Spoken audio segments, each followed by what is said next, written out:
বহরমপুরে পথসভায় রাজ্য ও কেন্দ্রকে এক সুতোয় বাঁধলেন জেলা সভাপতি মুস্তাক রশিদ ওরফে মোহনলাল। মঙ্গলবার সর্বভারতীয় আর্য মহাসভার পক্ষ থেকে পথসভার আয়োজন করা হয়। সেই মোতাবেক মঙ্গলবার সন্ধ্যায় বহরমপুর রানীবাগানে এই পথসভা অনুষ্ঠিত হলো। মুর্শিদাবাদ জেলা সভাপতি মুস্তাক রশিদের নির্দেশে বহরমপুর লোকসভার সর্বভারতীয় আর্য মহাসভার প্রার্থী সোমনাথ পালের সমর্থনে এই পথসভা করা হয়। এদিন পথ চলতি মানুষের হাতে সর্বভারতীয় আর্য মহাসভা কি তার লিফলেট বিতরণ করেন। আজকের এই পথসভায় উপস্থিত ছিলেন সর্বভারতীয় আর্য মহাসভা জেলা সভাপতি মুস্তাক রশিদ, বহরমপুরের প্রার্থী সোমনাথ পাল, জেলা সাধারণ সম্পাদক রেবা বিবি, শিক্ষা সেলের চেয়ারম্যান পার্থসারথী সরকার সহ দলের একাধিক নেতা ও কর্মীরা।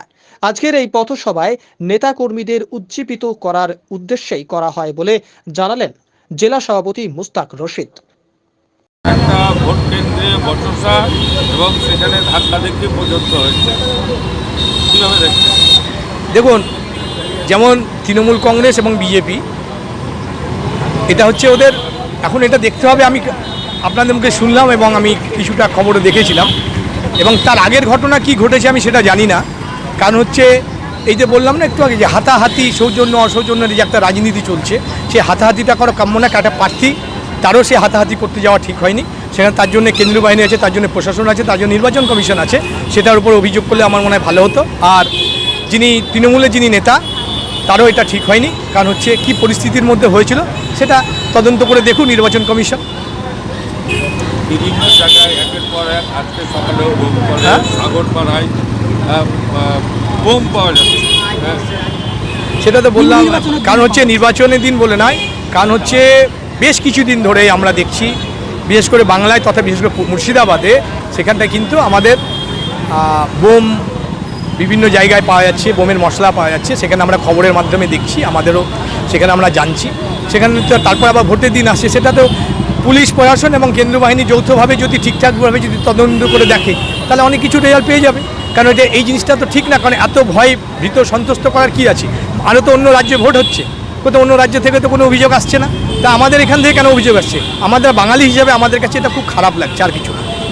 বহরমপুরবাসীর কাছে, লোকসভাবাসীর কাছে কি আবেদন রাখবেন আপনার দলের?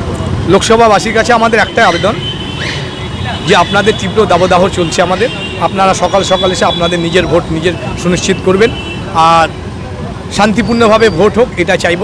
আর তার জন্য কেন্দ্রীয় বাহিনী যেন আরও বেশি মোতায়েন করা হয়। আর তার সঙ্গে আমাদের যারা আছেন, আমাদের যে রাজ্য সরকারের যে প্রশাসন আছে, তারাও সক্রিয় হবেন আশা করছি। আর মানুষ নিজের ভোটটা নিজে দেখ, এটা আমার মানুষের কাছে বার্তা। কেন্দ্র বাহিনী আছে, আর সেখানে ভোটটা করা ঠিক করে যদি কেন্দ্রীয় বাহিনীকে যদি ব্যবহার করা হয়, তাহলে পরে সঠিকভাবে ভোট হওয়া উচিত।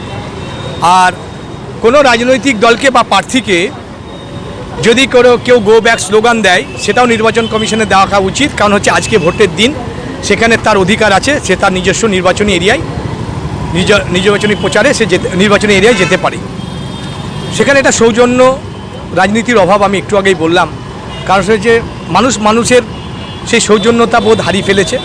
কারণ সেখানটায় দাঁড়িয়ে আজকে যদি এই ঘটনা ঘটে থাকে, তাহলে পরে আগামী দিনে যে ভোটগুলো আছে, যে বিভিন্ন যে দফা আছে, এখনও প্রায় 4 দফা বাকি আছে বাংলায়, তো সেখানটায় এখানে প্রশ্নাতীত থেকে যায়।